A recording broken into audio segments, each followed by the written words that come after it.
લોકમત ન્યૂઝમાં આપનું સ્વાગત છે।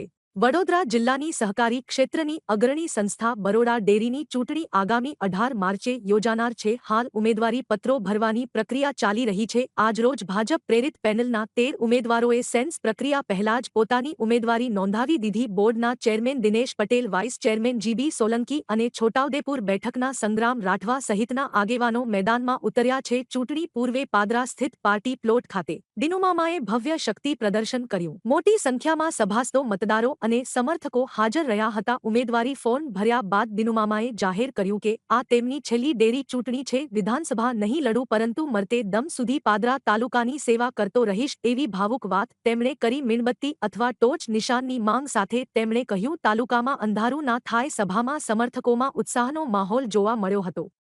13 વર્ષ નરેન્દ્રભાઈ મુખીએ થયા, પણ હાથે હાથે કહું કે આ પણ મારી ડેરીની છેલ્લી ચૂંટણી છે।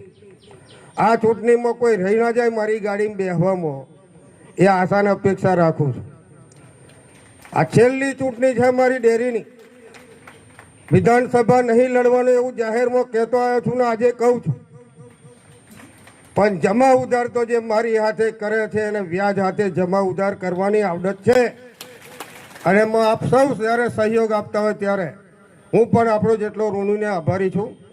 સતત ગરમી વધારે છે, કંઈ મારે લોબુ કહેવું નહીં। સેલ્સ પ્રક્રિયામાં તમે આવી ગયા, કેમ આયા એ બધું તમારે જોવાની જરૂર છે ભાઈ। શાંતિ રાખો। તમે જે કહો છો કે મારા પ્રતિસ્પર્ધી ઉમેદવારે જે આક્ષેપો કર્યા એની સામે એ પુરવાર ના કરે તો 25 કરોડ રૂપિયાનો એની સામે બદનક્ષીનો દાવો કરવાનો। દર વર્ષે જ્યારે પણ કોઈ ચૂંટણી લડવાના હોય ત્યારે મારા કાર્યકરો અને જે મતદારો, આ મારા ઝોનમાં 86 મતદાર છે, તો એ મતદારોને બધાને દર વખતે ભેગા કરી મિટિંગ કરીને ફોર્મ ભરતા હોય।